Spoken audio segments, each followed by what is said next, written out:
morning and welcome. This is Sunrise Daily. It's Wednesday morning.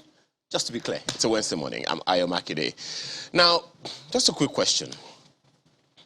What's the fuel situation like where you are? Here's an update we picked up lately. It's week 4 of the continuing fuel scarcity, and what was an already difficult situation may have become worse for motorists, as most petrol stations visited either do not have the product for sale or have it in stock, but for some reason are making motorists wait in long queues, spilling into the expressway. It appears to have become a desperate situation, causing tempers to flare, especially here at the Forte oil filling station along Ikorodu Road, where Channel's television crew was threatened by touts and shown the exit door. At other stations where the product is available, motorists wait endlessly in long queues where petrol attendants allegedly indulge in sharp practices. Maybe another cars that just come now, maybe they'll tip them with, let me, 500 or 1,000. They will allow them to enter. And we that we are even on the queue, they don't even allow us. Yesterday evening they offload 2 tankers here. So they do it purposely, they don't want to sell fuel, for my own observation. Buyers seeking to fill their jerrycans for home or business purposes have similar tales of woe to share. So I've been here since like 30 minutes. Although there they sell fuel per liter 165, but they collect 500 naira for keg. Then they sell here 190, then they collect 200 naira per keg. Their revelations about the price per litre imply that the price displayed on the fuel pump is only a mere formality. In Ibadan, the Oyo State capital, the fuel scarcity has worsened as independent marketers sell fuel as high as 280 naira per litre. The product is in particularly short supply, as the fuel filling stations selling at the official pump price have monstrous queues to deal with. Motorists here say they have spent nearly half the day on the queue, while traffic congestion has become a common sight in areas where fuel is being sold. This is what we do every morning. You come here very early in the morning, like 6, 7, or after you drop the kids off at school. And what is the time now? This is 5 minutes to 3. I've been to Bovas. I was there for like an hour. It's crazy. People are fighting. It's not moving. I left there. I went to Erano. They said they are out of fuel. So I come back here. In Abeokuta, the Ogun State capital, many petrol stations are under lock and key, while those selling have a crowd of frustrated buyers to contend with. Citizens are calling on the relevant authorities to do the needful to ameliorate the situation. But as you can see, the way people are here for hours struggling to get fuel, which is not good. So I think that our government should think of what to do so that to stop all this menace. And motorists in Dutse, the Jigawa state capital, lament the continuing fuel scarcity as they join long queues at filling stations to refill their tanks. Some say the long hours spent on the queue is preventing them from other activities. Others have resorted to buying from black market merchants who sell at exorbitant prices. It's an ironical situation in Cross River State as the pump price of fuel remains the same and filling stations are not so congested. And as the fuel scarcity bites harder, the NNPC is yet to make good its promise of importing additional 2.3 billion litres of petrol to complement the existing 1 billion litres as part of measures to address the situation. Do me one favor. That's the update we have been able to pick up. Just do me a favor. There is the email address right on your screen. Let's know what your experience is, or, even if it's on Twitter, you can tweet at us. Let us know what the situation is in your own area. Wherever you are, what has been your experience? How easy is it for you to get fuel? Why are we hammering on this now? Because at least we've been trying to get, word from the authorities, whichever one it is, to let us know exactly what is happening. Why do we still have this seriously hard-biting fuel scarcity everywhere in Nigeria? We had thought it was just the major cities, but as you can see, it's not so easy to get fuel anywhere else. So What has been your own experience? And we're still waiting on the authorities to at least reach out to us. We have reached out. We're hoping to get some feedback from the authorities to let us know, okay, these are the things. These are the reasons why we're still having this. The last we heard, we were told, I mean, that was about a week or two ago, we have 1 billion liters somewhere, and that we need to, we're still bringing in another 2 billion plus liters of fuel. But the experiences of people that we have spoken to, that you have heard, that you have seen on your screen, tell you otherwise. Well, maybe we are making these things up.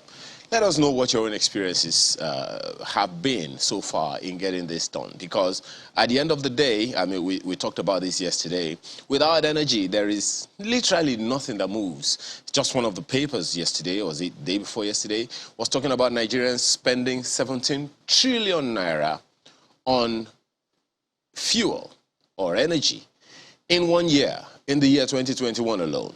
Just imagine how much we would save ourselves, how helpful it would be for us. We're talking about small businesses not being able to do business. We're talking about homes not being able to meet their own needs because they have to ensure that certain things are done. Without electricity, children cannot do their homework, and of course, it'll affect their academic performance.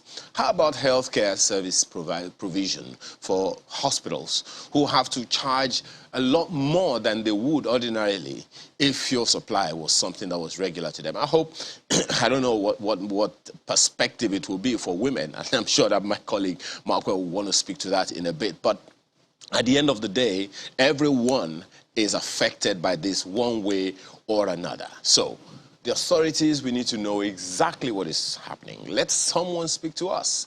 Let someone speak to Nigerians. Let someone let us know exactly what the issues are. At the end of the day, it is our lives at stake. Even the lives of the authorities, because I am pretty sure that they have dependents as well. The authorities have dependents who may not be as privileged as they are where they are right now. So please, let someone speak to us. Is the NNPC that's supposed to speak to us? Is it the Federal Minister of State for Petroleum that is supposed to speak to Nigerians? We have heard promises of billions of liters of fuel somewhere. We hear that, there is some supply coming in for vessels to berth with 120.35 million liters of petrol this week. This week, what happened to the promises of last week? How come those things didn't happen as we expected them to happen? Do we recognize how many people might lose their jobs? How many things in the supply chain all across the nation might be affected simply because people cannot get fuel supply for themselves? Questions begging answers. I'm pretty sure some of the dailies will reflect some of these things. So let's begin with the Vanguard newspaper that actually speaks to it. And this is the way Vanguard newspaper puts its front page this morning. Fuel scarcity chokes. Oh, it definitely does. Fuel scarcity chokes. Lagos, Abuja, Enugu, others. That's the lead of the Vanguard newspaper this morning. And check out what the writers are saying. FG says 45 million liters of product successfully blended. What does that mean? The details you'll find on the inside pages. Will not lift PMS for depot owners selling above 148 naira 77 kobo. That is ascribed to Newbank. Is that part of the reasons why people are having difficulty getting fuel? Begins enforcement of official rate, sets up task force. Find the details of these and several others on page 5 of the Vanguard newspaper this morning. That's the lead story of the paper this morning. Several other issues. Senate, House of Reps reject VAT on exclusive lists. Story is on page 8. That's, of course, part of the Constitution review that is going on, and several other issues begging for answers on the front page of the Vanguard newspaper this morning. Good morning, Mark. Well, let's take a look. Good morning, Ayo, and let's take a look at leadership newspapers this morning. Quite a lot to, digest yesterday. It was a very sad day for women across the length and breadth of this country yesterday, and it was highly significant that yesterday marks the start of what I'd like to term the Women's Month. A lot of things happen this month. We have International Women's Day on the 8th of March. And so many Mothers' Sundays are celebrated in this particular month of March. And to look at all of the clauses concerning women in the National Assembly, not even the one that has to do with indigenship, where women can take up the indigenship of the state of their husbands, sail through. A real shame, a crying shame, as a matter of fact. Let's look at leadership newspapers this morning, and it has this Constitution review. President, governors may go to jail for rejecting legislative summons. That's the lead story on the front page of leadership this morning. NASS passes bill, rejects special seats for women. Votes against moving VAT to exclusive list. Approves financial autonomy for state legislature, judiciary, local governments. Rejects pension for presiding officers of legislature. Diaspora voting. Mayoral status for Abuja. NLC mobilizes states for local government autonomy approval. That's also on the front page of the paper. It's a page 4 read for you there. Look at all the stories on the front page. Convention, fresh crisis hits APC over imposition of candidates. That's on page 7. We heard the governor of Kebbi State saying that they're still going with the March 26th date. We'll see how things eventually move. Alafin, 2023, Alafin Oni moved to reconcile Aregbesola Tinubu. That's a story to the picture you see on the front page there. And look at this. 5 days after assent, PMB 6 amendment to Electoral Act. Page 6 has all the details. Oil prices back to $105 per barrel on Russia-Ukraine crisis. On page 25 of the paper. Let's leave it there for the daily. The Nigerian Tribune also has a story on constitution review, and that's what you have on the front page. Senate reps support independent candidacy, devolution of powers. All the details of that you want to find on the inside pages this morning. Look at the riders. Reject immunity, life pension for presiding officers, diaspora voting. Move airports, railway, correctional service from exclusive list to concurrent list.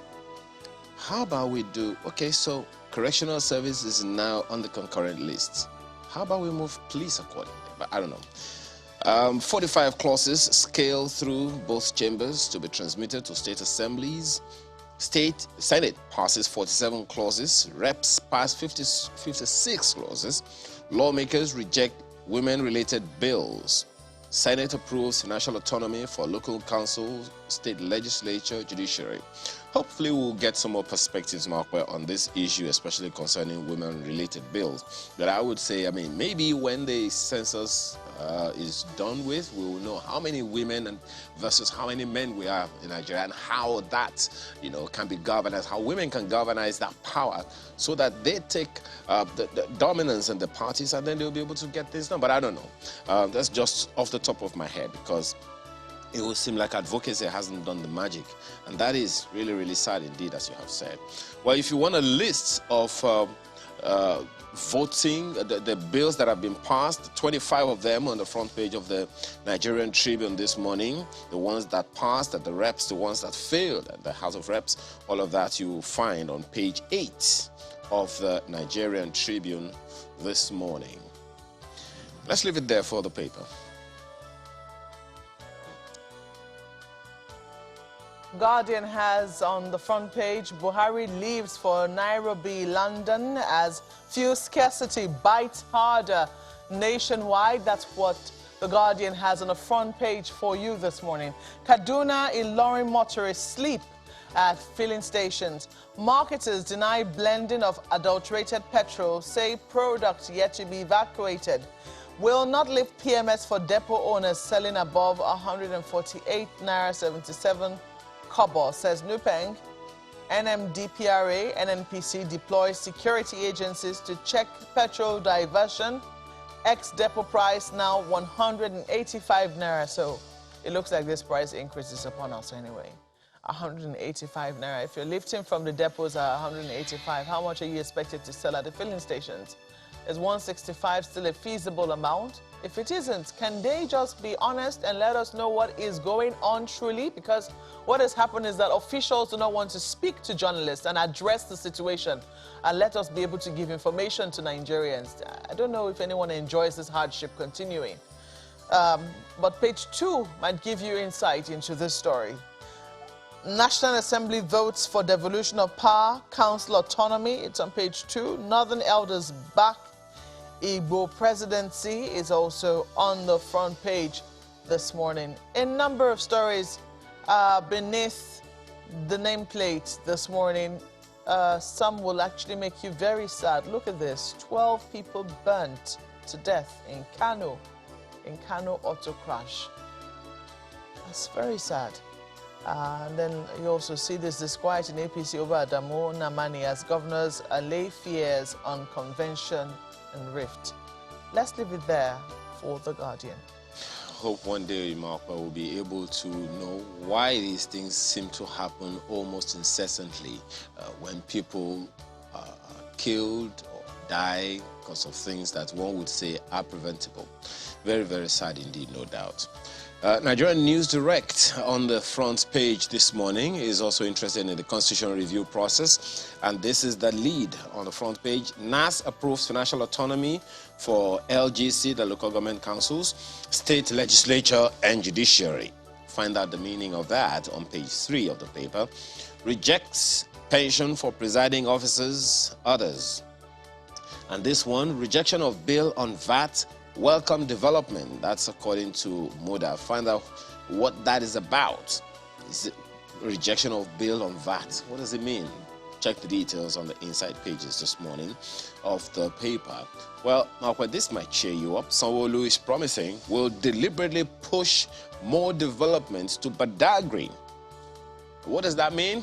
You want to find out the details on page 2. It's at least good to note that Badagry is an international route, or should I say town, and consequently definitely it requires the kind of thing that the governor of the state is talking about. But more details of that you'll find on page 2 this morning.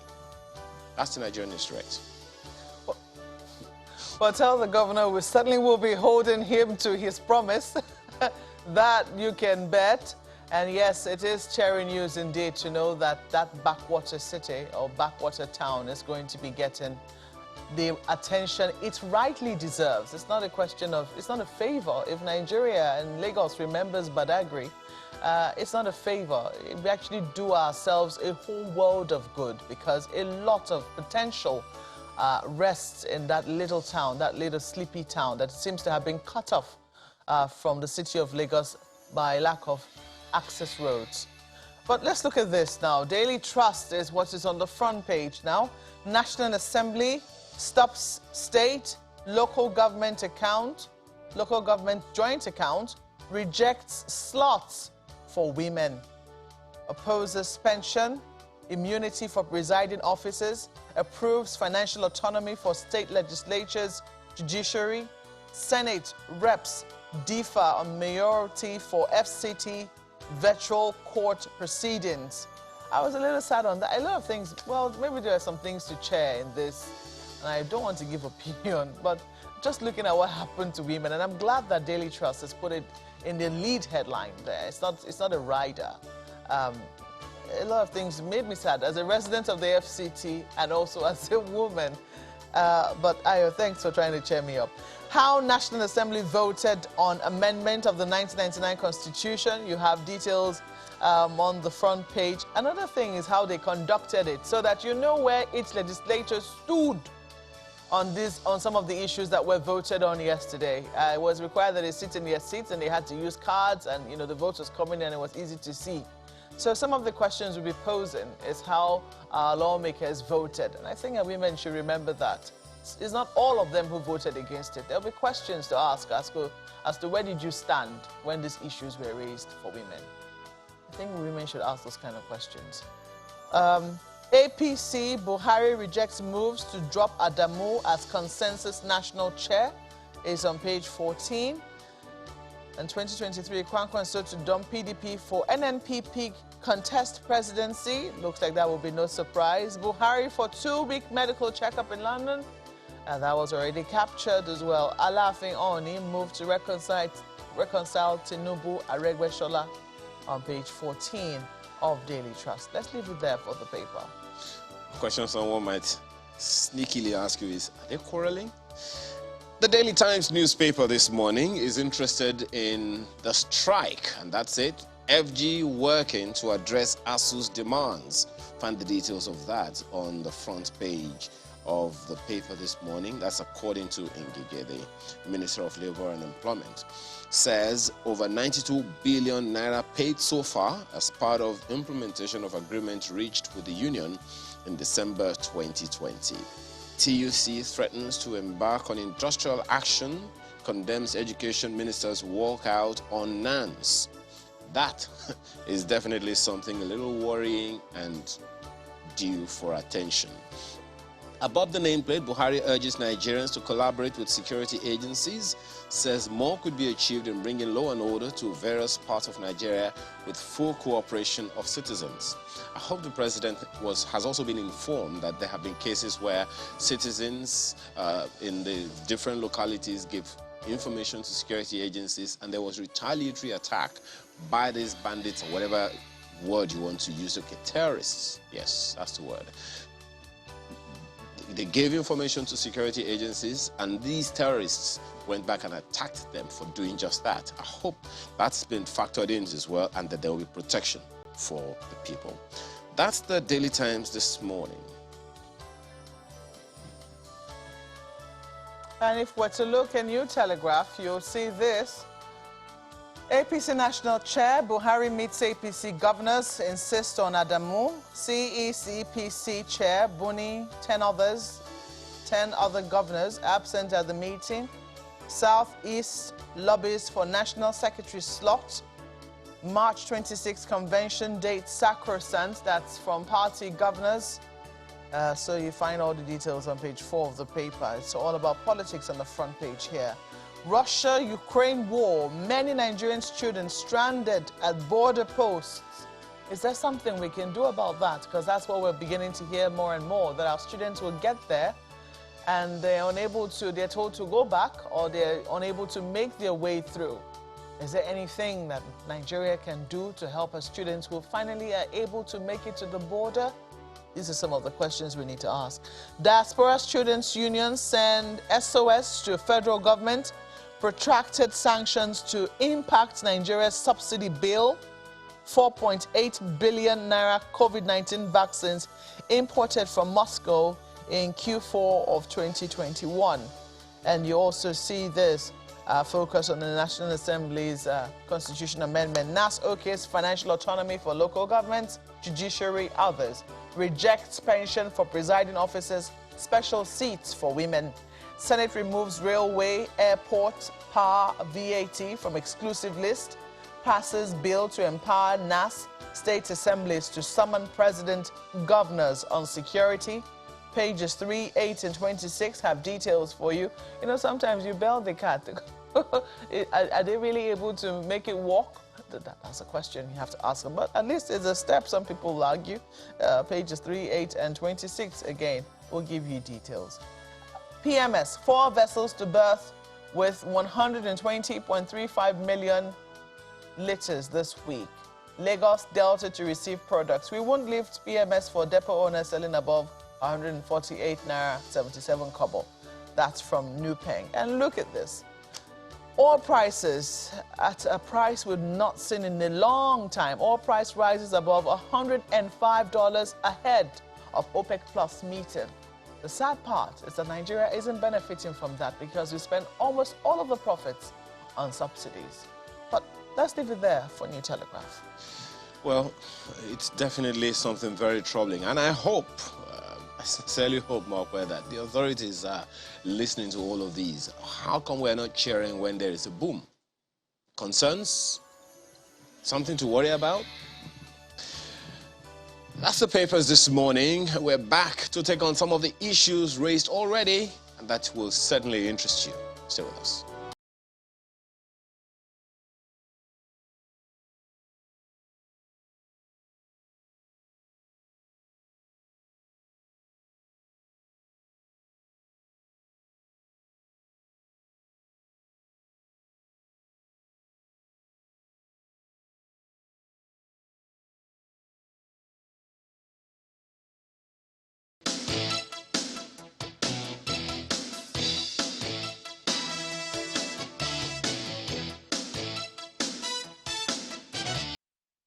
Have you ever heard the phrase delusions of grandeur? Weeks and months of public engagements and campaigns by female lawmakers and civil society organizations for the women-related constitution amendment bills before the National Assembly, as well as the visit of the wife of the president, Mrs. Aisha Buhari, last week when the constitution amendment bills were laid, all come down to this day. Lawmakers commenced voting for 68 constitution amendment bills, 4 of which are related to women. In the Senate, the first bill to create special seats for women in the National and State Houses of Assembly suffers an instant defeat. This bill has failed, and I reluctantly say so. 3 other women-related bills suffer the same fate in the upper chamber. Based on the information reaching me, in the House of Representatives, a motion is moved to admit the wife of the Vice President, Mrs. Dolakbo Osinbajo, but chants of no rent the air. The motion is put to vote and Mrs. Osinbajo is ushered in. 208 members out of 290 present vote against the bill to create special seats for women in the National and State Houses of Assembly. Then it's time to vote for a bill to provide for 35% affirmative action for women in political party administration. Sensing the voting pattern, a lawmaker and the speaker appeal to members for at least a reduction in their allocation to no avail. We may be able to reach a form of a consensus on this floor on the need to ensure greater participation for our women folk without necessarily discriminating against the men folk by reducing the percentage proposed in this clause from 35 to 15. They come out en masse to vote for you and I. You cannot now be seen working against their interests. This particular provision on party administration, I will publish this vote. Another to allow women take up indigenship of their husband's state also suffers the same fate. After sitting through the sad turn of events, a disappointed wife of the Vice President, Mrs. Dolakbo Osinbajo, takes her leave. The demand was because we have capacity. We don't believe it is a favor. We know we have the capacity. And we know this isn't the end of the story. The Minister of Women Affairs and other female lawmakers are also disappointed. What has happened has taken us years back. However, this is a time for women to sit back, unite, and be one. I do not want to believe that even people who co-sponsored the bill came out this morning to vote against what they are part of sponsoring. There are policies that affect only women, and it only pinches those of us that pinches that can know how to address such issues. In a last-ditch move, the Speaker gives special consideration to a bill to provide for a minimum of 20% for women in ministerial and commissioner nominees. The system is down, and I'm going to put the questions.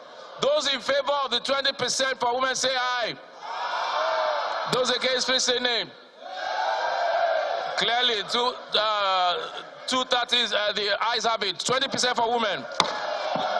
This turns out to be a fruitless move as the bill was rejected by the Senate. Female lawmakers are furious, disappointed with the turn of events and in their male colleagues. In the coming days, the reactions from the civil society organizations will not be mild, considering how much work was put into ensuring that these female-related bills are passed by the National Assembly. Terry Ikumi, Channels Television News.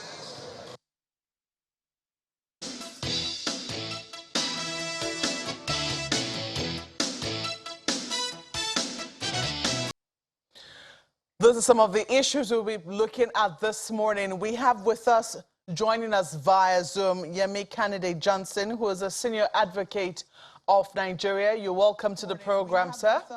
Joining us via Zoom, Yemi Candidate Johnson, who is a senior advocate of Nigeria. You're welcome to the program, sir. Joining us via...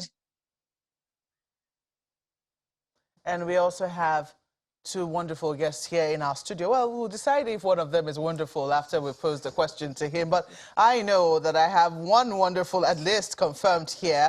Dr. Abiola Akiode Afolabi, who is the convener, feminist Womanifesto, interesting, interesting name there, is right here in the studio. And we also have with us Honorable Ben Ibakba, who is a member representing Ethiop Federal Constituency. You're both welcome to our studios this morning. Yeah, it's a pleasure. Thank you. Well, let me start with you, Honorable, and for obvious reasons, in terms of how, I'll come to my other guests later, but I would like to first of all ask, with regards to the bills that had to do with women, and it's a priority, it's only obvious that I'll ask that first. Where did you vote? Well, I voted in line with my conscience. I believe that we should be thinking about inclusion and women. I voted for women, but definitely I wouldn't. On all 4 bills? There's no way I can vote on all 4 bills for women. Yes, so which ones did you vote yes for? I voted for party leadership, the affirmation for party leadership. I voted for appointments, commissioners. That was much later. That was a face-saving bill, which was passed at the very end. The 4 critical bills that have to do with affirmation, that have to do with indigenship, that have to do with special seats. Indigenship, yes, I voted because as an individual, I hold an American citizenship. I mean, residency. I think if they open their borders and our doors for us, we should open ours for other people who are coming with the right intention. Other people? So, they're your wives? No, see, it's not just about the wives. The wives, fine, but there are people that will come and they contribute meaningfully to our economy, and so they should be encouraged. So I voted that too. The only one that I didn't vote for is on the special seats. Because because these we agreed that they are going to be published. So we voted based on our conscience. You're talking about, I didn't vote for that one because it kind of offends Section 42 of the Constitution, which talk about discrimination. Women have never said that they are lesser human beings. So they should be allowed to contest. They contest with us. So why should you give about 100 and something slot free of charge when the women will still contest with men in the existing seats? So that, in my own conviction, there was no need to do that. Because if we say that Section 42 of our Constitution talk about discrimination, it should be total. Okay, so for you it was about fairness. Yes. But let me quickly go to my guest via Zoom now. I do not know how well you monitored the events of yesterday. On many platforms, they were broadcast live, and people were watching what was going on. I think it was just the Senate who had a bit of a hiccup initially in terms of carrying out their activities live, but eventually they were able to get their live streaming up. For you, if you monitored the events of the day, what was your assessment in terms of how the voting went? First, the 68 bills which were presented for amendment, whether you thought there were critical issues amongst them, and how the House and the Senate eventually moved, for yes or no, or aye or nay, as they usually say, on those issues. Good morning. Thank you very much. First impression, of course, is that the volume of amendments being dealt with was quite high, and it's not surprising, therefore, that the process was rowdy and sometimes difficult to follow. For sure, there are many critical items which were amongst those being considered, and the one that you've discussed a few minutes before, that of equality, people refer to it, I think, as gender diversity or women's rights or whatever. That is often a cultural perspective, but it's basically a question of equality of Nigerians under the Constitution. I think that was the most critical, and more so when we are 4 or 5 days away from International Women's Day. It's a matter which I think was handled quite unsatisfactorily. And I think that at the bottom, it's clear to me that the members of the National Assembly do not believe that all Nigerians are equal. It does say a lot, and we'll come to that shortly, because there will be a little more perspective on that. But Thank you for at least putting some perspective on that. But I would like to look at a few of the other bills which they had to vote on, some of them concerning the judiciary directly, which is where you operate as well. Look, autonomy for the judiciary, separating the office of the Attorney General of the Federation from that of the Chief Justice, beg your pardon, from that of the office of the Minister of Justice. Thank you very much for that. These are some of the considerations we saw sailing through yesterday. Also voting that the president should be able to give a State of the Nation address from time to time. Do you think that for you, do some of these bills, some of these clauses which were up for consideration, fundamental enough to make the sort of shift which you're looking to see in our Constitution? The short answer is no. First of all, one of the weaknesses of our Constitution is the excessive number of national, local, and regional issues which it seeks to regulate in a micro manner. A Constitution is a fundamental law. It's meant to reflect the values, the fundamental idea upon which a society is organized and the things in which it believes. That's the purpose of a Constitution. This delving into very minute detail in a Constitution as to how you create offices, as to many of the issues that they delved into, and you could see the confusion and chaos to a large extent on the floor of both houses yesterday. It's too much work being put into the Constitution. People consistently refer to a Constitution as a fundamental law. What does it say about who we are as a people? What do we believe? You can leave the micro aspects to succeeding legislatures, but the fundamental problem is that our Constitution does not express an overarching idea about what Nigerians believe about themselves, their political society, and how to organize it. It does say a lot. So from what I get, and you could correct me if I'm wrong about your perspective, how do you rate generally the exercise of constitution amendment? Did you think it was necessary? Well, we have a constitutional amendment is necessary because political society evolves. The people who draft a constitution cannot foresee every single aspect of the development of that political society, and so therefore it's natural for the mechanisms within it to adjust and to meet new situations to be activated from time to time. A big problem with our constitution is that it does not reflect any values across all society. You know, I keep referring to fundamental ideas.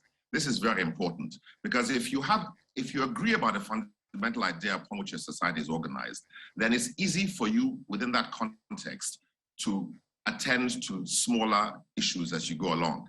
And if you find you haven't addressed something which comes up, then you can focus on it within the context of your own political theory. I don't want to sound academic, but the fact is that you have to have an idea about what you're doing and what is its purpose before you're able to reflect on how you want to evolve it. So this is the challenge that we face here. I think that you will find with all these disparate and confusing series of amendments that what we're saying is two things. One is that we recognize fundamental inadequacies in our constitution. And secondly, that we have not formulated an idea for ourselves as to how to progress from here. This is why you find when you bring 82 amendments, it's very difficult to debate them and to extract an idea about what you want to do. So it's basically potluck. You know, some guy, respectfully, with respect to the honorable member who's on your panel, he says, speaking about the matter of women, he votes for one thing, he doesn't vote for the other.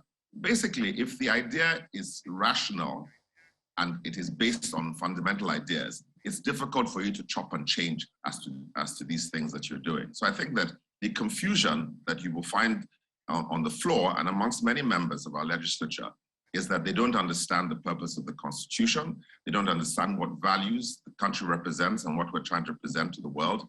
And they don't understand the basic rights of every human being who lives in Nigeria. Okay, pretty strong there. But let me come to you because, I mean, basic rights, I'm sure that you certainly will be picking a line from there.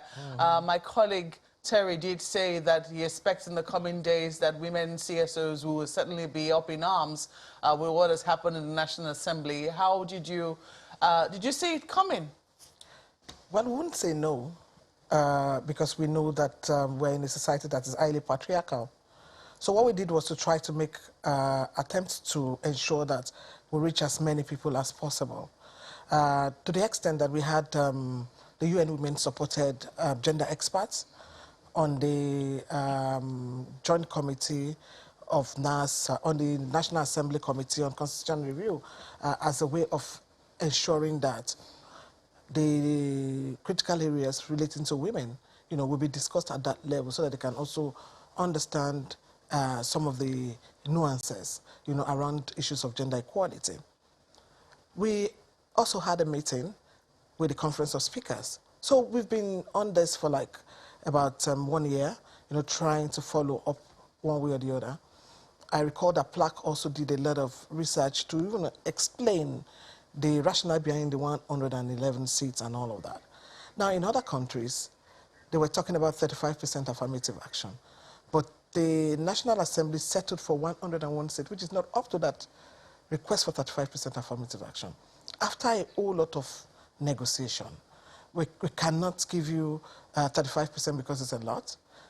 Then, so let's do 101 seats, which will not in any way threaten the current structure. So it's just going to be extra, specific seats.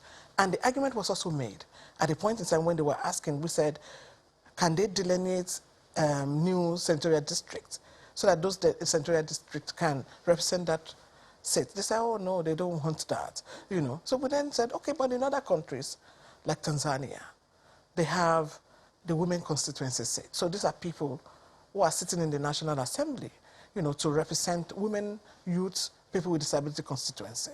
So that will not threaten the existing senatorial. So my point is that there were a lot of negotiation made, before we even arrived at 101 seats. So getting to that, and also we had someone like the Speaker of the House of Rep co-sponsoring, for the first time, about 119 people, and then, so I was shocked when the vote came and it was, less than I remember speaking, that number. I remember listening to Honorable Onye Jiocha, who was, I think, one of the, was the arrowhead of this particular bill. The optimism which she expressed was almost infectious. She was almost cocksure because of the number of sponsors, co-sponsors she had on that bill. Yeah, that it was good. It was as good as done. And also the extent of engagement. But do you think that this is a matter of framing? Because, I mean, listening to Mr. Candidate Johnson now, he has said that this is a matter of equality. As our Constitution, already recognizes, and this is about putting it out there, that this is what we as a people believe in, that men and women are equal before the law, before God and perhaps before the law. Maybe some people don't believe that in their religions, but I do know that religions do preach equality, and that's the basis of, all rights. Black Lives Matter, yes. Racism and discrimination, etc., etc. But do we understand that this also falls under that category? Have we been able to frame it right in that line, that people understand that this is a matter of equality before the law and in the eyes of the country? Well, it's well framed, and when people argue, I'm a lawyer myself and I teach constitutional law. When you argue about Section 42 of the Constitution that deals with non-discrimination, if you read Section 42, which Section 17, that talks about equality, we can't take, some part of the Constitution and read it, to our own understanding. Now, even if you take Section 42 as it is, Section 42(1) talks about non-discrimination. 42, subsection 2 follows suit, but Section 42, subsection 3 made a proviso, which in a way allow for discrimination. So meaning that it has laid a precedent that it is not absolute. There could be reasons upon which discrimination can occur. And it talks about armed forces. It talks about police. Now, so one of the things that we saw recently about the police is a manifestation of what that Section 42, subsection 3 says. When they said a woman has to take, if she gets pregnant as a police officer, she'll be fired. So, because it allows police to make its own regulation. Yeah. So it allows the police to make its regulation in a way that could amount to discrimination. So my point is that, so the argument about Section 42 is also not very valid. especially for a country that has signed the African Charter on Human and People's Rights. The Protocol on the Rights of Women, Nigeria was one of those who pushed for it. And it talks clearly about the issue of equality. So my point is that within the Constitution, the issue of equality before the law is embedded in it. The issue of equality and social justice. Even our motto talks about social justice as a country. So we can't then be selective in our arguments around the issue of discrimination. So for me, you know, the most painful was also when you sit down and you watch what happened yesterday. The disdain and the fact that it was obvious that we don't have people in the House who actually understood the issue, not only gender issues. The House of Rep, for example, the Speaker had to explain every time. You would have expected that people have read this. And you would have also expected that ideologically, if we belong to a particular political party, we can have a block. You know, we didn't see all that happen, even on all issues. You know, even on a whole lot of other issues. So it was obvious that people were just being spontaneous, you know, making some of these issues, you know, as they were coming. And that was why the women issue actually suffered, because they didn't even see it as a priority. And you can see that everybody laughing, you know, shouting nay, you know, and all of that. And for us, that's the issue. So the point is that we've negotiated. The First Lady was there to be part of that negotiation. The Second Lady was there. The Honorable Minister was there. Civil society have met with them. We have met with the Conference of Speakers. We have met with everyone. So the only language that they would understand is the language that we will begin today. Well, we'll come to that language shortly. But let me ask you, I mean, Honorable, I've put you on the spot with regards to where you voted, and rightly so, too, because this is a matter that has to do with our Constitution. And as you rightly said, I mean, as Mr. Kennedy rightly pointed out, this is about the ideas, the fundamentals of our country. If there was a creed, this is what our country would recite as its creed. Yes, there's a national anthem, there's a pledge, but this is the operating, let's say, the engine room of where everything else derives from. Yeah. So I just want to ask you, from what you can see, what was the general idea? What was the overarching idea? What do you think that this particular constitution amendment was trying to achieve? I do not know if you have a perspective on that. Well, the amendment seeks to, for me, is to change the tide. We had several issues, burning issues that has to do with governance, issues of devolution of powers, issues that has to do with strengthening some institutions, issues that has to do with resource control, and some of these things that are actually supposed to come up due to devolution of powers. A lot of that did not come apart from the local government, which got their part. Then again, the judiciary, the independence of the judiciary, the state assembly, and some other agencies. So for me, it's trying to shape a future that everybody is yearning for. Yes, we can't get everything right at the same time. The issue of women, a lot of us believe that, yes, women should be given their place. They are very active when it comes to political participation. But when you take women, this is a special seat for women, and you never, the bill never said that the women will not contest in the other ones.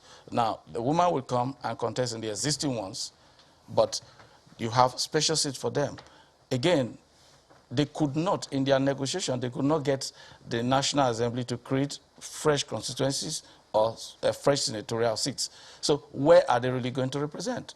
They'll be floating, because they'll just say the women sit for women. So I think they couldn't get the National Assembly, as if it's something hanging in the air. You mean they couldn't get their male colleagues to agree? It's not about creating special constituencies. Because they met. There was this interaction, there's this engagement, but the engagement ought to have been total. If they had created fresh constituencies, yes, you know this person, the women are representing this. But now, let's assume in a state that you're bringing about 3 women for House of Reps and a senator, which constituency are they going to be representing? Are they going to be floating out there? So there are so many issues that are unresolved. And yesterday, I must give it to the Speaker. He did his best, even in our private executive session. He talked. He tried to explain. But you see, we are dealing with 360 members. There's no way everybody is going to, no matter what you say, no matter the picture you're going to paint. I mean, so there's no way. And we needed 240 to pass every bill. It was not a narrow. 288. It wasn't a narrow. It wasn't a narrow loss. Yes. It was a very wide. And I think that, for some people, they actually say that the senators did better than the House. It was seen that somehow the gospel is beginning to sink in the Senate. Yes, still some resistance, but there's a higher thinking, it will seem, in that regard that we saw in the House. Now, you're talking about 109 to 360. So you should look at the percentage. Looking at the percentage and the margins. Look at the percentage and the measure, exactly. So something has been done. It has come up now. It failed this time. Maybe next time it could be pushed. I do not want to actually dwell. I want to dwell on it, but I do not want to dwell too much because there are other things that And I was talking about the ideas. I mean, the idea behind this. You were talking about. You spoke on the issue of resource control. You spoke on the issue of devolution of powers, which are critical issues. One of the things which was missing, which didn't come up for consideration as well, because it wasn't a clause amongst the 68, is the issue of state police. Was it an oversight? No, the state police was part of the consideration and it failed at our level when we were trying to say, okay, we voted too. State police was part of it, but it failed because some persons believe that governors are going to use it to their advantage and it failed. But for me, I was for state police, but it failed. It's parliament. The minority will have their say, majority will also have their way. So many of these issues, thematic areas that were really considered, they failed because of our voting, and we just have to let them go. Next time, we'll try again, too. Let me flip For me, as somebody from the South-South, I should be very happy if we get the fiscal control of what we have. Fiscal federalism, where we have to take control of what we have, what we generate, there'll be competition among states. For me, I wanted that, but it failed, and we just have to let it go. We wanted more from 13% derivation to about 25%. It failed. So everybody have to lick their wound and wait for another day to continue. Let's flip this to Lagos. I know my colleague Ayo has questions. Ayo. Oh, thank you, Mark. Well, let me begin with Mr. Candidate Johnson. Permit me to go back to one of those issues that you mentioned earlier, especially concerning the women and all of that. How significantly, in your opinion, do you think this process, and maybe even the Constitution in its entirety, factor in the cultural influence on our polity? I'm not sure I understand the question, but I think I will attempt to interpret it. I think that, you're looking for ideas as foundation, and you're right to look for some perspective on our cultural outlook in a constitutional document. A constitution, after all, is not just a legal document, it's a social and a political contract. It reflects what people believe. This is why I speak about fundamental ideas. If you should find in the Constitution a reflection of what people's idea is about who they are, about the rights within their system, and this is what you try to activate in the Constitution. I think that in respect of our Constitution, it's quite clear that it has not benefited from calm and careful deliberation. You can go into the history of our Constitution and you can see, if you analyze the Constitution, you can extract some of the ideas that the people who made it were trying to reflect. The power of the state is more important than the structure of the Constitution, the structure of the community, and even the rights that are guaranteed by the Constitution. It's clear that in a deliberative body like the National Assembly, you expect them to be able to calmly reflect on these ideas and attempt to find a way to implement them across the board in the provisions of the Constitution. I think that you didn't see that yesterday in the rowdy session. I find that when men gather in the club-like atmosphere of the National Assembly, which is majority men, notwithstanding the fact that the majority of Nigerians are women, and they tend to infuse the atmosphere with a frivolity and a shallowness which doesn't allow them to reflect on these things. So back to your question, if you look at what is the culture of Nigeria, does Nigeria recognize the rights of women? That is, I think that Nigerians in their basic cultural understanding do so, but the National Assembly has not reflected this. Which is the reason for that question. But if the ground norm does not factor in the cultural influence that guides some of our decisions, maybe that is where the issue began from, because Madam mentioned earlier the patriarchal nature of our society. So I'm wondering if, in your own opinion, that patriarchal nature was factored in before the voting or even some of the things that Nigeria signs into, which are supposed to reflect in our constitution, especially concerning this, the affirmative action for women. Do you think our constitution factored in the patriarchal nature of our society in the constitution, especially concerning this affirmative action for women?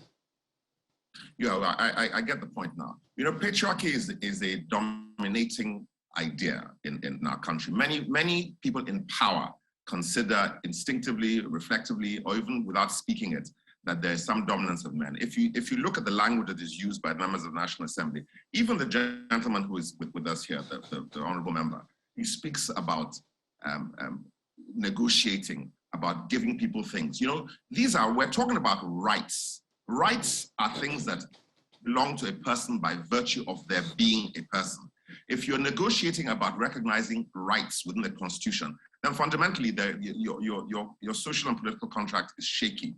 These are rights. I do not accept that any idea of patriarchy or any cultural domination of the social space by men negates the fundamental right of women. I believe that equality is a fundamental of all human society. We tackle this question in regard to racism and Black people. We tackle it with regard to children, people with disability, and especially with women. You know, democracy is an ideology. That ideology is not just about numbers, it's about rights. You cannot organize a democracy by imposing the tyranny of the majority. The fact that the majority can control a space, if they do not recognize the rights of those who are in that space, they cannot sustain the democratic idea. Now, these are rational progressions that we must go through to reach the things we want to do. If you do not accept that women have equal rights, then if you not accept that the majority of your population is entitled to the same rights as you who are controlling the levers of political power, then you have infected your political space and your democracy with a poison from which we may not be able to recover from. I think that we should change. We get lost in the weeds. We need to identify fundamental ideas. What are we talking about? We're talking about human rights. We're talking about the equality of people within this space. We're talking about representation of people. And back to the question of quotas and putting spaces in. If the political process does not produce a National Assembly that looks like Nigeria, then we have to do something as other countries have done to be sure that we do so. Why? Because it is a right of those people to be represented in the political space and the political argument. Which then begs the question that some people have raised before. Maybe it shouldn't be this National Assembly performing this process. Perhaps the reason also why some people are saying, maybe if we got a new constitution created by a completely new set of people in the Sovereign National Conference, it will make a difference. But more on that when we return from this break. Please stay with us. Certainly interested in several of those issues, and I'm almost certain that this conversation is not going to end today or anytime soon. But let me take this conversation to Dr. Akiode Afolabi in our Abuja studio. Well, you heard Mr. Candidate Johnson speaking largely about the influence of culture or a lack of influence of culture in the constitution review process, considerations in our polity, in the National Assembly, and all of that. For you, how significantly do you think it affected the process? Well, let me first make a clarification, because I think the question you asked him is whether the Constitution has that kind of infusion. I would say that the way the Constitution is made, if you look at the rationale behind some of the text in the Constitution, those issues have been settled. The Constitution was also talking about equality, talking about social justice, talking about issues of culture and what have you. So in a way, the Constitution itself, it's not preaching patriarchy. Yes, I agree that the makers of the Constitution to a large extent, and that's why we are discussing issues of indigenship, because you would assume that some of these issues are given.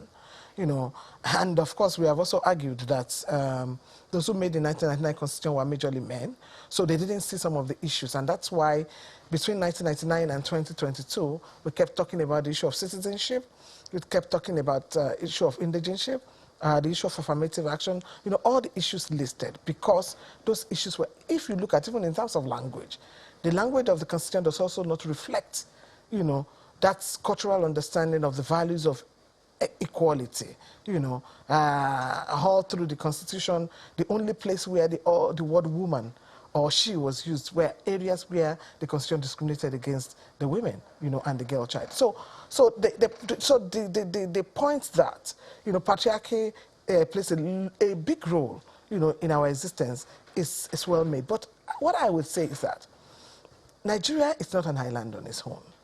So the men in Nigeria are not different from the men in Ghana or in Kenya or in Rwanda or in Tanzania. So, but for those other countries, they have gotten to the level where they realize that the value of equality is very critical. And you can see that reflected in their constitutional processes and in the constitution making itself. Rwanda has adopted a whole lot of other things beyond quota in affirmative action and all of that.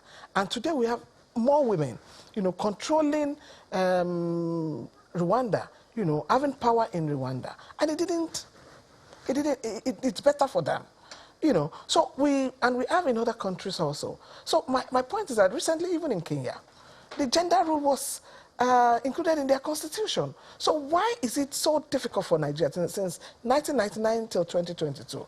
We're still discussing this. And I bet that was why the women in the National Assembly went to this argument of 101 seats. Then they got there. Then they started again to say, oh, you want to be the super senator or you want to be the super member of the House of Rep. And we said, okay, if that is the problem. So it's a matter of insecurity. If that is the problem, okay, so let them come as women constituency. Still yet, we didn't get... So there's this whole thing of lack of understanding of the benefit of gender equality to nation building. And if we don't get that right, it becomes very difficult for Nigeria as a country to even achieve the aspiration that is set, you know, by the forefathers in this country. And I think that is the conversation. They should understand that gender equality, it's about development of the nation, it's about nation building, it's about, and just as Candidate Johnson said, it's about the society allowing for representation, for voice of people who constitute majority of the people in the country. So, so what happened yesterday was actually a total disgrace and was a sign of insecurity. Women have done everything that they can do in terms of negotiation. So what that is also telling us is that we need to change our strategy and deal with this issue the way it comes. Well, we certainly wait for that strategy, madam, but just to be clear, we also know that women are occupying the private sector more and more. Just to be clear, I mean, as you can see, you and I, we're wearing certain colors that are the same, so some of us are on your side. But let me take this question to Honorable Iwakwa. There is an aspect of this process that talked about the correctional facilities being on the concurrent list now. It's interesting that is there when the state police didn't even come on the list at all. So I'm wondering, can you give us some perspective? How is that expected to work when the states now can legislate on correctional facilities, but they can't legislate on those who will enforce the law that will make the correctional facilities effective for them? Well, we all know what the situation of our correctional centers are in this country. We know, we are all aware of the overcrowded correctional centers, and most of these persons going to go to prison courtesy of state courts. So we don't see anything wrong in the state courts adjudicating on the matter and taking a decision, and this person is going to state correctional centers. And that can actually increase the level of community service that can be rendered, and instead of people going to prison most times, they should actually go to do community assignment, community punishment for some time, change them, take them to places where those ones that are still trainable, train them and bring them back to society as reformed persons. So that's our thinking, and I think there's nothing wrong with it. All right, well, we'll leave that for now. Let me go back to Mr. Candide Johnson. It's concerning this autonomy for local government councils and the judiciary at the state levels and all of that. I don't know. I've asked this question before, so I'm going to ask it again. In the Constitution, there are certain responsibilities that belong to local governments, specifically, that the states have kind of usurped, if I can use that term. So how significantly will this adjustment that's been made by the National Assembly, how significantly will it affect things when what we had before was equally significant? I remember in the Third Republic, we had a situation where local governments were quite powerful. Even in the First Republic, we had that, so where the local governments were very, very powerful. So it's not because the Constitution didn't recognize, this 1999 Constitution that is being amended, didn't recognize the role of local government administrations, but we just seem to have been operating in breach. So how significantly will this one change anything? You know, the effectiveness of any written prescription depends on those who will implement it. You can write whatever you want in a party constitution, in a national constitution. If those who operate it do not believe in the ideas that are expressed in their words, they will render them null and void. And this is the problem that you've identified with previous prescriptions about local government. It's quite clear that the Constitution pretends many things. The Constitution speaks about autonomy of local governments. It speaks about independence of the judiciary. It speaks about separation of power. It speaks to a large extent about rights of individuals. But it is quite clear to me that if one was to extract a dominant ideology in the operation of our Constitution, it is about the concentration of power in the hands of a powerful few. This is the most fundamental idea of those who operate our Constitution. They did not believe in the democratic rights of individual Nigerians. They did not believe in a free and open political system. They do not believe in the rule of law. They do not believe in the rights of women and children and people living with disabilities. They believe that the purpose of our constitutional arrangements, regardless of what we write, is to concentrate power so that those who hold the levers of power can extract the best value from our nation, regardless of those whom they govern. You know, this may seem harsh, and it's difficult to fault it when you look at the process in the National Assembly yesterday, which was, this is the process in a allegedly deliberative body, and we saw no deliberation. There was no debate, there was no analysis, nobody spoke about the pros and cons of these ideas. They put it to the vote as if we were in a bar, as far as I'm concerned. I mean, with great respect to the speaker, I noticed that he reflected his own high socialization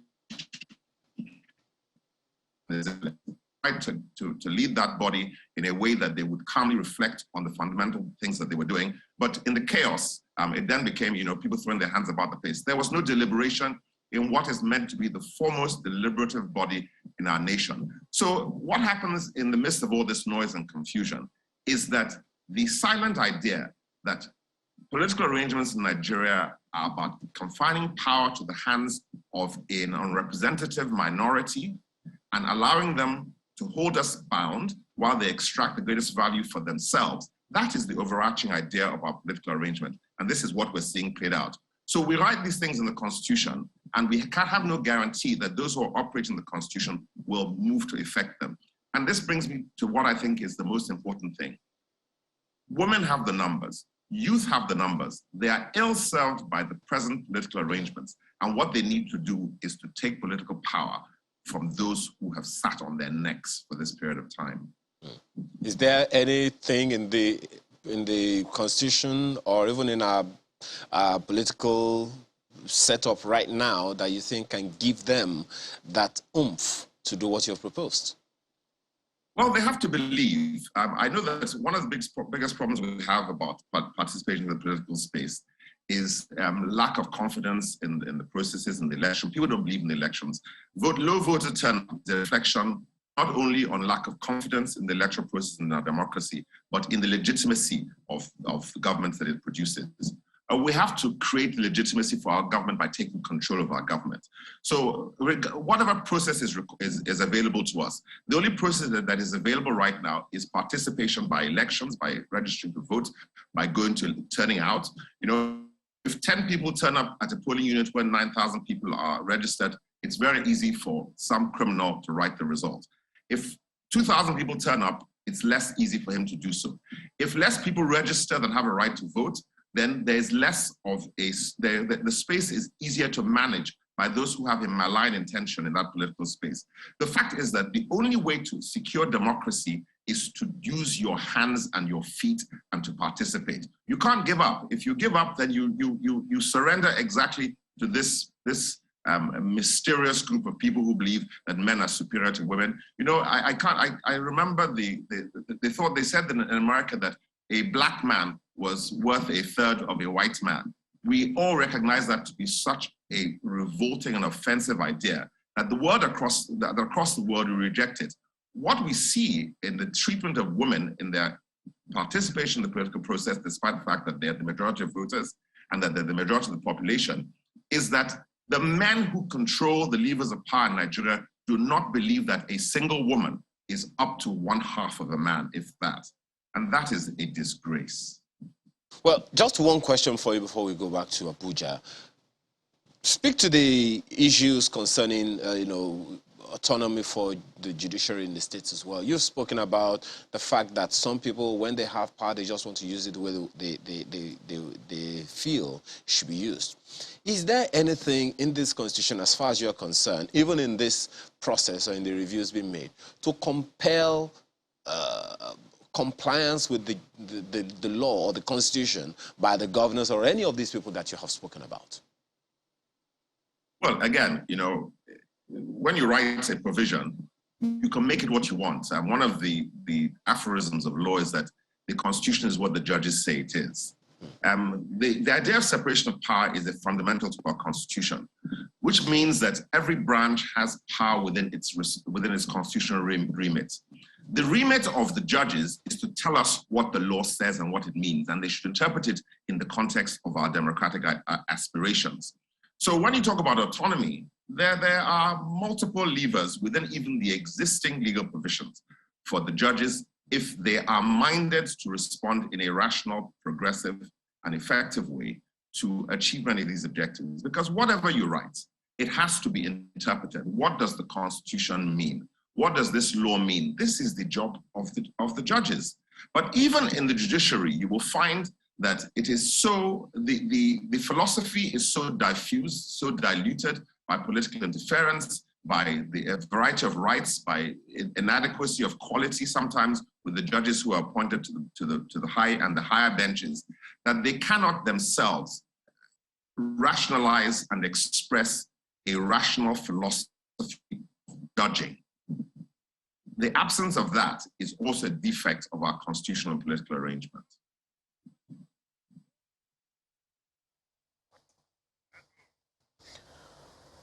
Well, I do know that, for many years now, there have been talks around restructuring, there have been talks around true federalism.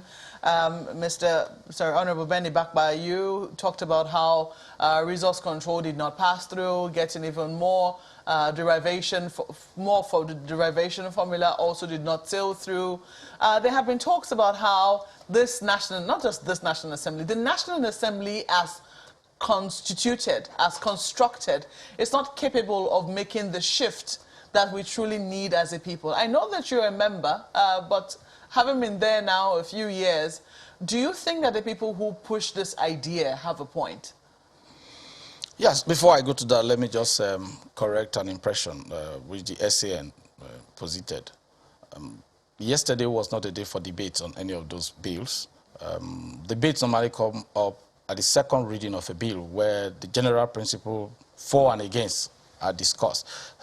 You don't canvass yesterday, you can only go for an amendment. It's a report of a bill that is referred to the Constitution Amendment Committee. So there was no, yesterday was not actually a date for debate. But where people seem not to understand, Mr. Speaker and the Deputy Speaker took time to explain.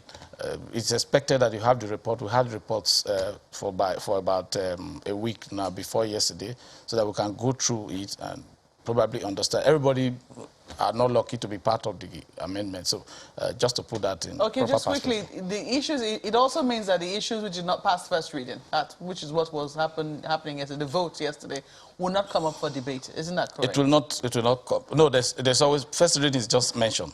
That's what I'm saying. So second reading is as the a result of the votes, if that clause or bill did not sail through yesterday, it's not going to come up for debate, is it? No, not yesterday. Everything that came up yesterday had been debated. That because it has gone through the first, second reading, referred to the committee, which is the Special Constitutional Amendment Committee. Okay. Then now they brought their report. Then bringing the report is because it's a constitutional amendment. It doesn't just come to the House. It goes back. That is why you have the regional meeting that they did. Then the interaction, the engagement with civil society and other. Then we now went in for another set of voting internally. A lot of these bills failed there. So what came out now is a product of the joint sitting of the Senate, the House of Reps, that they all agreed on. That was what came out yesterday. So there was no, yesterday was not for debate, but you can come up with an amendment if you're not privy to the previous activities.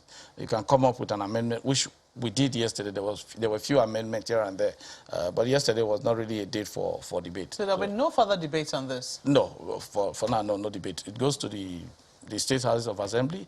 If we're able to secure 2/3 of it, well, let's see. A lot to still play out. So let me clarify this, and this is for the benefit of our viewers. Yeah. Now that you have the House has voted, the Senate has voted.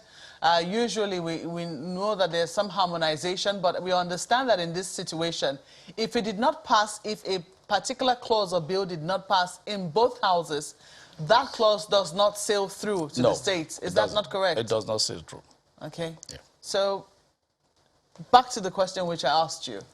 As per the National Assembly being how it is constructed, is it really capable of making, because I think that at the end of the day, what we really want to do is move our country forward. Yes. Is it really capable of moving the country forward from where it currently is? I'm looking at, not just looking at this particular National Assembly and what happened yesterday, but taking a look at what has happened with other constitution amendment processes.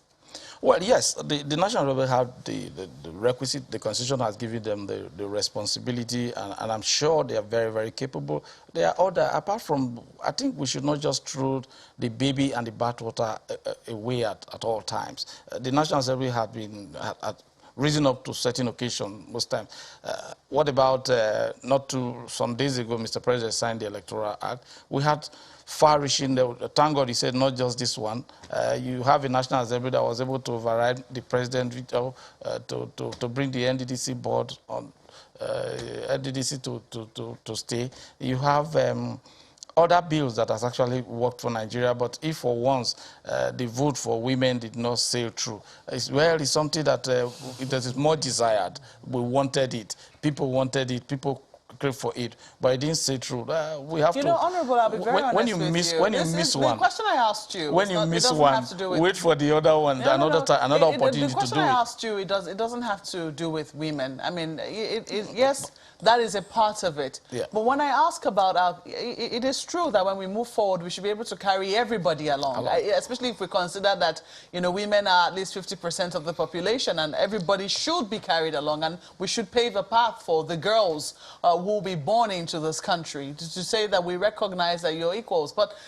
And that's fundamental. But in terms of moving the country forward, in terms of devolution of powers, in terms of restructuring, which is something that people from your region have also canvassed, resource control, this is some of the things which also border on the issue of justice. Do you think that the National Assembly, as is constituted, I know that you're a member, it might be difficult to speak against it, but if you were to take a critical look at it, would you say that the National Assembly, as constituted, is capable of making the sort of decisions which will actually make a shift in the needle which we have been trying to push for a while? Well, yes, I agree with you that looking at the Constitution, the way it is now, the National Assembly is constituted, we have certain regions that have more members. When it comes to voting, that's why the issue of minority have their say, majority have their way will always be there. I don't see how that can be reconstructed, how we need to change it. Some of the constituencies were, at a point, some of the constituencies were deleted from the system, and now you see motions coming up, to bring up social constituency that was subsumed without any notice. So the way it is considered is going to be very, very difficult unless it's something of national interest that affects everybody. But if it's something that is regional, it's going to be very, very difficult. Let me come to you, Ms. Akiode. You have spoken of what is going to happen today. Can you speak a little more to that? And what do you hope to achieve with the action which the groups are going to be taking? Because some people will say that's crying over spilled milk. The decision has already been taken.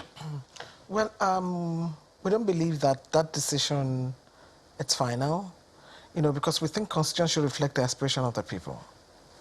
And so what we're saying today is that as far as that conversation yesterday, when it didn't really reflect the aspiration of the Nigerian people, particularly Nigerian women.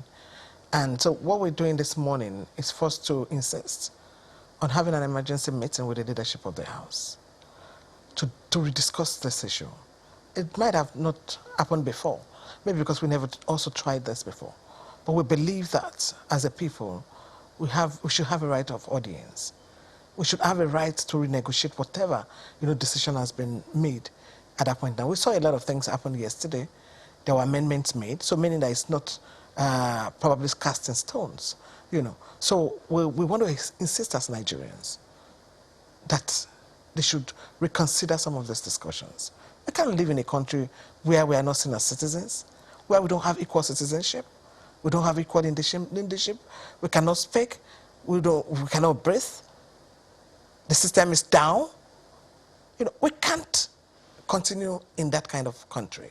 So meaning that we are getting to a stage in this country where we have to redefine the existence of women, whether we're actually part of the country or we need to have our own country. And that's the discussion we want to have this morning. Have our own country. I mean, how feasible is that? Yeah. I mean, we're still wives in homes, and there are husbands in our homes. So to speak, our children and the National Assembly, they are also populating the different, leadership positions. It's sad that it's not reflected.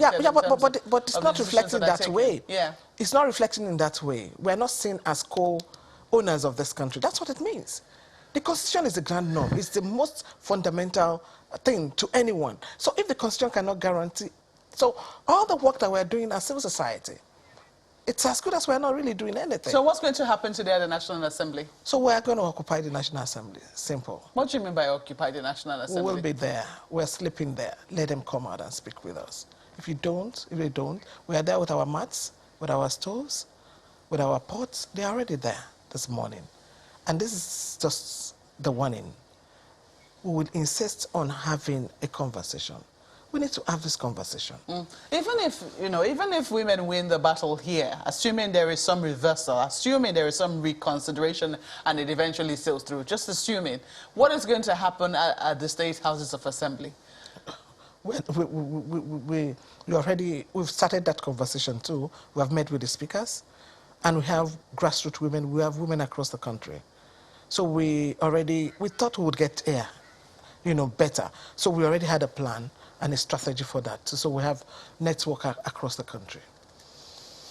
Okay, well, we'll see how that eventually goes. I understand that perhaps would there be harmonization of what has happened what happened on the floor of the National Assembly yesterday and will continue today? Will there be harmonization? This is a quick one to you. As far as the process is concerned, by the functions of the Constitution and the rules of our House, we are done.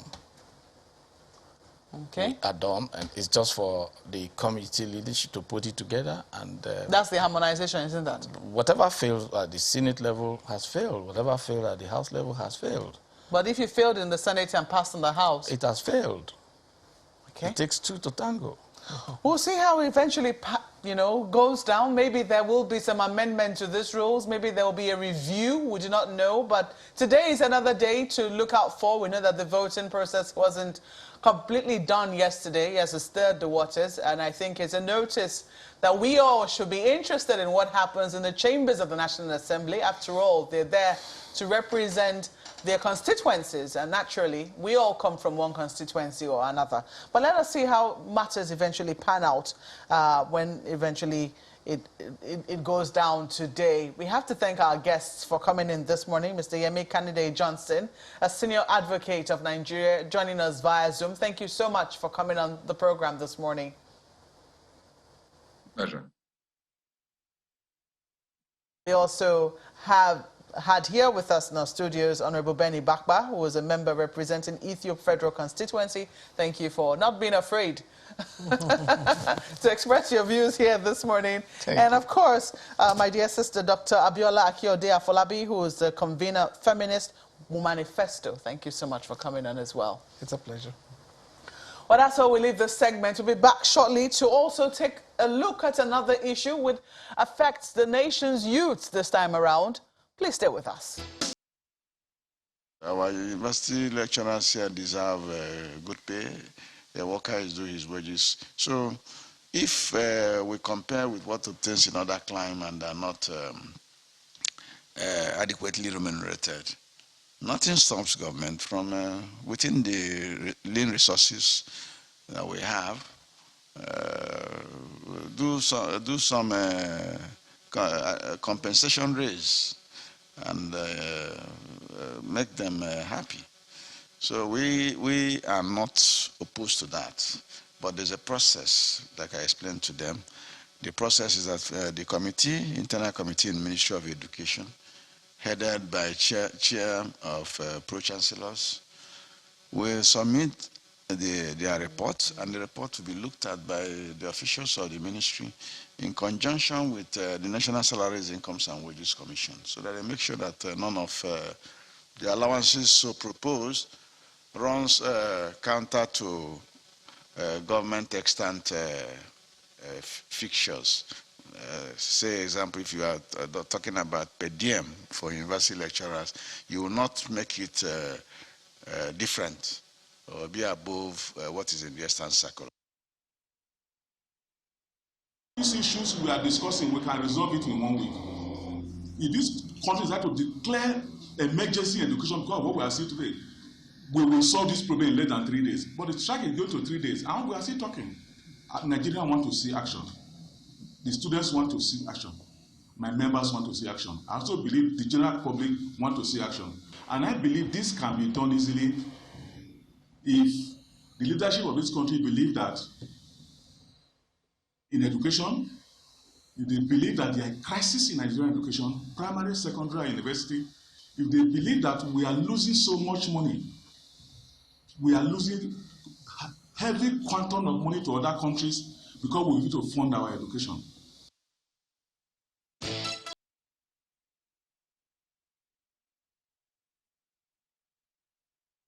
Is definitely the issue is definitely something still on the front burner. An update on the FG ASUU face-off, of course, what you have seen so far. The Minister of Labour and Employment has spoken, and ASUU has also spoken on their final position. Let's have some conversation with one of the state coordinators of ASUU, the zonal coordinator of ASUU Lagos Zone, Comrade Adelaja Odukoya, joins us this morning virtually. Thanks for joining us today. Thank you so much. Good morning. Yeah, we've been speaking most certainly about the issue, the space where the federal, the national body of ASUU has been speaking. First of all, what's your own take? How are the states addressing or approaching the same issue? Thank you so much. From what we have just seen from the reaction of the national president, it is regrettable to note that there has not been the kind of seriousness we expect that the federal government with which the federal government will approach this matter. Of course, without belaboring the matter, we all know this has been on since 2009. We know we have signed several memorandum of understanding, but the latest one was just, to cut the long story short, when we suspended our strike in 2020, we had a timeline and everything was supposed to have been done within 3 months. But as we speak, it's unfortunate we have to call our members out and to go on strike before even the federal government start talking again. So, and what the last 2 meetings, okay, let me talk about the meeting before the last one yesterday, because I've not been properly briefed about what happened yesterday. But I have no reason to believe that it was different from the previous one. What we are still been having a promissory note from the government, which to us is actually very disappointing. And like the president said, for us in ASUU, we have gone past the stages, the stage of memorandum of understanding, memorandum of action, all these promises, we'll do this, we'll do that, and statement of intention. What our members want now, simplicity, is action. And this is coming against the background that our members are terribly overworked. Our members are the worst paid academics you find, even when we talk about the African average. It's so unfortunate that even the Minister of Labour is talking about, if you look at the process if you look at what is happening in other places, and we discover they are underpaid, we are not averse to making the adjustment and things like that. That's actually an unfortunate statement. Way back 2009, there was a general survey, and we came to the African average. And it was discovered then that Nigerian scholars, Nigerian academics, our members are even being paid below the African average. So to now talk that and that was when even the exchange rate was still even better. So, and to even talk about process, what process? As if there were no processes. Negotiation is a process. The process is collective bargaining. This was supposed to have been done in 2012, every 3 years as per the 2009 agreement. Invariably, we started. It took Babalaki so much years to frustrate the whole process. To cut a long story short, that process was concluded in May last year. As we speak, nothing has been done. And we are talking about, I told them there is a process, as if we don't know, as if it has not been done. Then again, there was equally this talk about what they are proposing. There was no proposal. It make it look as if it was a one-man show. It was ASUU suggesting this one we'll get. It was a process of collective bargaining. They had all their representatives there. The federal government was represented. The Labour Ministry, the NUC, Ministry of Education, Revenue, Mobilization, everybody that had one thing to do with the whole process, they were all there. It was a process of negotiations. So this idea about what they proposed, it was whatever is on the document they have before them was a process of negotiation. So what comes to me from what it's saying is that, you see what has been done in the past and that was concluded in May 2021, what is saying in essence that is going to be jettisoned, and they are going to start a new process whereby of course there's a new chairman of the federal negotiation team now. They will now look into it and start. So they are the one delaying the process. They are the one frustrating the process. There was a process we have gone to. They were aware that we have been underpaid way back in 2009. So what are we talking about? So for me, it's just unfortunate that the government is reacting this way, and Nigeria should hold the government responsible for what is happening to Nigerian education, particularly the university education in this country. Thank you. Well, one is most certainly concerned, for which reason we have been at this, raising the issues just to ensure that, all sides are covered and people know exactly what is going on and if there is any way that they can intervene. But then there is also that thorny issue that the students themselves raised, and that is how it affects the students directly.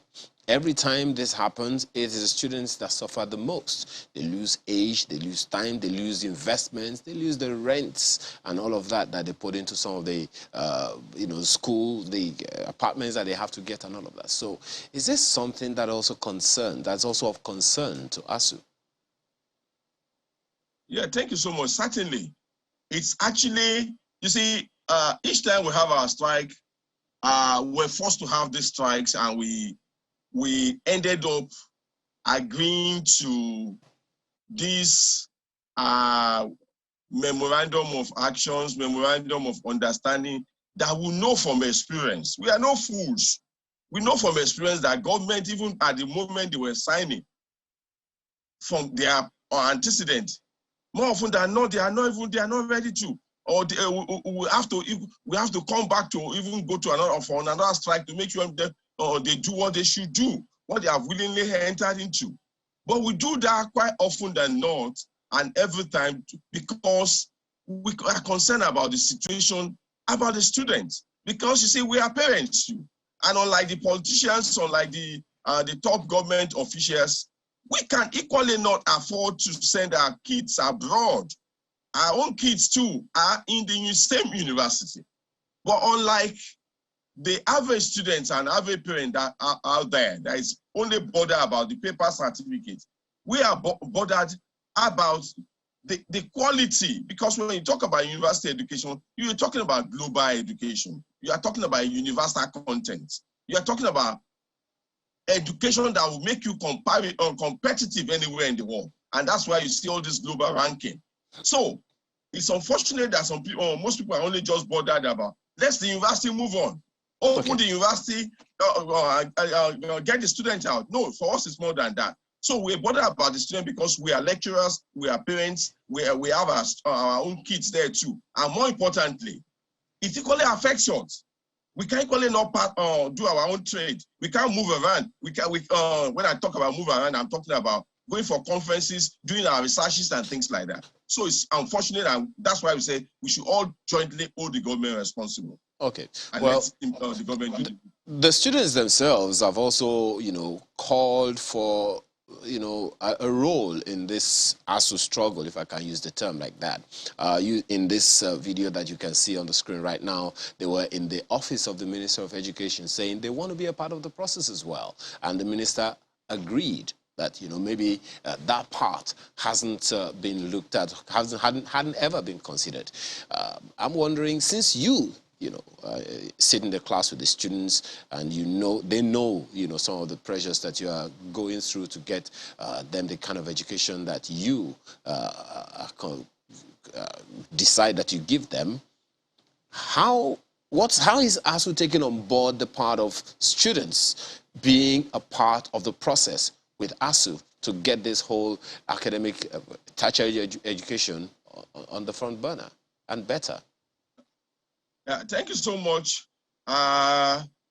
It's, for me, a welcome development because for some of us, as students, the battle ASUU is fighting today, who were involved, there was a synergy between the students' union movement, the labor movement, and when I talk about the labor movement, I'm talking about NLC, the civil society, and ASUU itself, such that we were all fighting for better condition in the university system and also the larger society. Because if you fight for just the university system and you're not bothered about what happened in the society, it will come back to haunt you. So, but something happened along the way. Our students became something else. They were no longer focused about what is happening in the university system, and ASUU was left and has been left to be the only person struggling for it. So, as an important stakeholder in the university system, the students are welcome to the on board to be part of the whole process, to be part of this struggle, to be part of the process that will make the government to do the needful, whichever way possible. So for me, it's a welcome development. And I think everyone, for ASUU, it's not just about students. Comrade, even just a second. Traditional religious leaders have been involved, and we they welcome can't them. be a So part of the process if they are not invited. Is ASUU going to invite the students' body to be a part of the process? Yeah, you see, it is the government They've met the minister, and there is a negotiation between ASUU and the minister. The government. It is the labor ministry. We can invite them. They are not member of our union. We can have consultation at an informal level to discuss. Yes, we have always been doing that.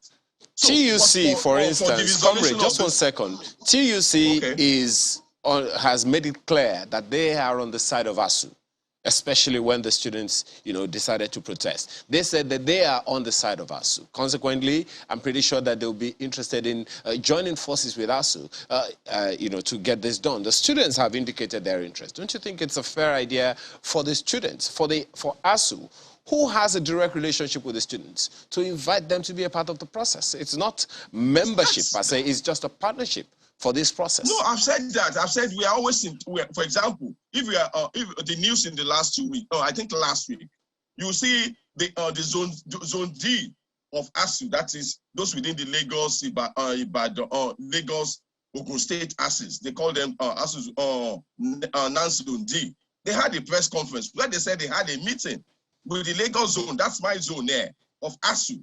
And at the end of it, we discuss, and it's in the public domain.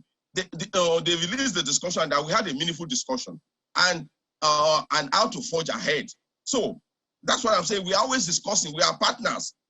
As a matter of fact, when we talk about scholars, students are part of the scholars. You understand? So that's what I'm saying. It is now for the government to invite them if they want them to be part of the process of negotiating this this settlement of this problem. But for us and our students, we are always engaging, and I've just given the example of the Zone D of NANS that had a meeting with ASUU Lagos Zone just last week, and it was in the media.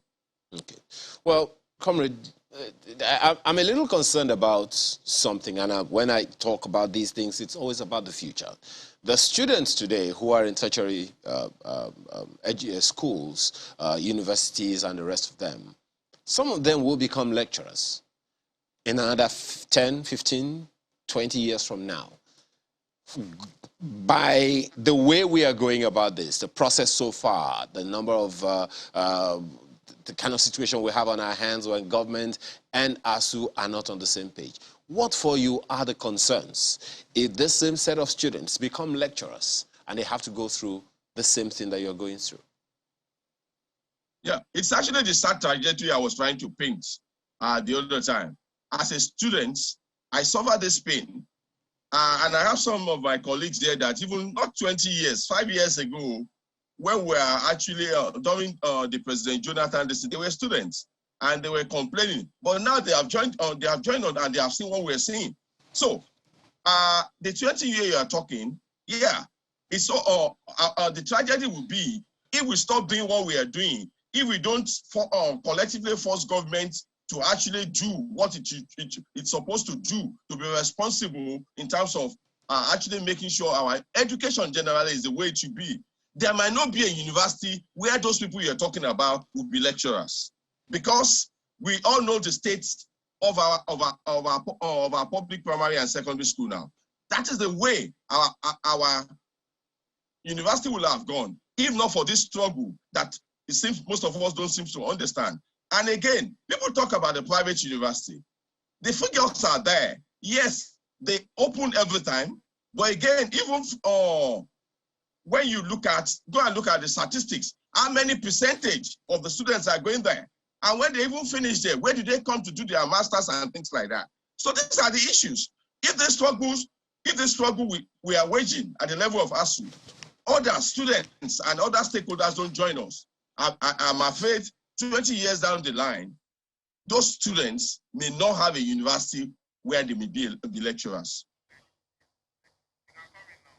So are you saying then, sir, that this entire strike, this 1 month warning strike, it does look like it's going to be exhausted before we eventually see a call-off? And we don't even know if it's going to be extended. From what you can see, from the level of engagement that you can see, do you think it will be called off before it is exhausted? I don't have all the facts of, for example, about the meeting that I don't even have the facts of what happened yesterday. I don't know what will happen with the 4 weeks I've done. Like the president said in that interview that was aired, these are things that could be settled within a week. So I don't want to be speculative in terms of saying what will happen after the 4 weeks. As of today, I made it clear the government have not actually done anything meaningful to actually give hope that this strike will not be rolled over.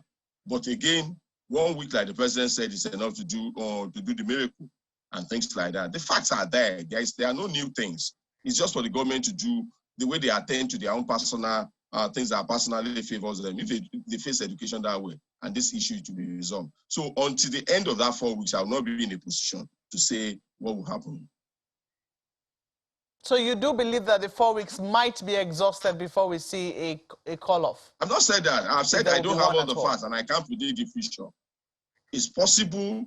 What is certain is that if the needful have not been done, if government have not done the needful, it will be rolled over. But it's possible within the time left, that because we still have more than a week, and the government have made it clear that within a week all this thing can be fixed.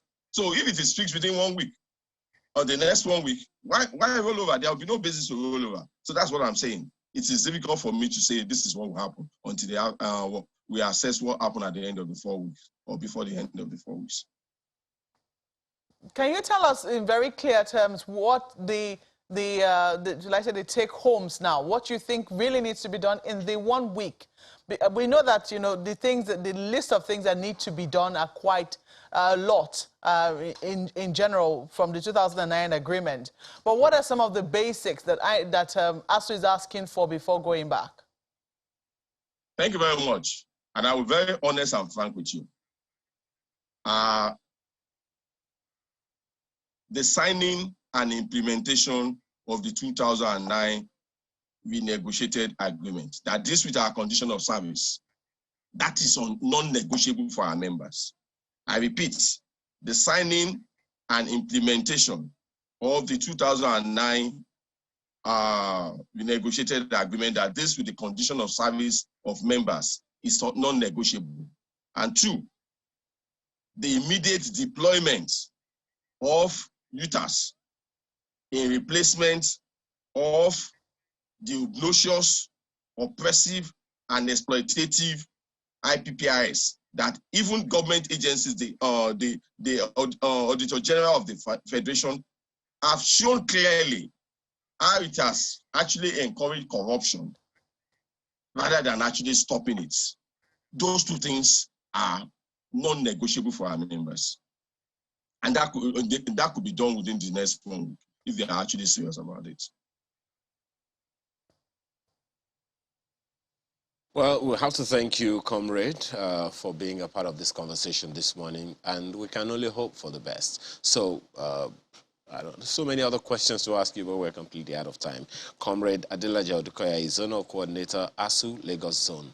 Thank you for joining us this morning. Thank you so much, channels, and thank you. God bless. All right, well, I don't know if we have those messages coming already. Yes, Professor Enakena begins with our universities, which is the vehicle for human capacity development and the source of economic development, must not be plundered by these shenanigans between ASUU and federal government. Our political leaders must intervene now to end this impasse. Victor Owo says, one statement we have not stopped hearing is up NEPA. One scenario that is recurrent, ASUU strike. When will things change, really? This is really sad. That is why our students are trapped in the Ukraine-Russia crisis. We need to set our priorities right. On this same issue, Law Alpha says the capacity and capabilities of Nigerian women, okay, that's talking about the constitutional review process, are visible and adequately appreciated in the Western countries. But here in Nigeria, the driving ambition of men to occupy political offices seems to douse the genuineness and talent of women. Olagunju Oladele has this. The Constitution references "we the people" as having agreed on its provisions, whilst the people were never involved. No identity of the competitiveness interest, or I believe this is no identity of the competitive interest of the people while directly exercising our sovereignty. The amendment is an unjust exercise. Well, Festus says, sad that our legislators failed to see the need to have a diverse National Assembly, even when half of our population are women. We need adequate representation for women in our National Assembly now. It's essential to maximize the contribution of our women to make our country great. We have a few on fuel scarcity. Olugbenga Boluwaji says fuel sells for between 270 naira to 300 naira in Ilesha, Osun State, except in Bovas, all with queues. So it looks like this queue thing is spreading. And Gang Philip says, in Lafia, Nasarawa State, I bought fuel at 215 naira per litre. You were asking people to send in their experiences, Ayo. Well, some of it you have now. Absolutely. And this one from Dapko Banjo, we cannot benefit from high oil prices because we lack vision to invest in productivity other than subsidizing consumption. I hope we wake up one day as a country. Well, I sincerely hope we do wake up one day. Well, if we're asleep, if you are asleep, please wake up. But as a country, as a whole, this sleeping giant, this slow giant, really does need to move faster than it's currently moving.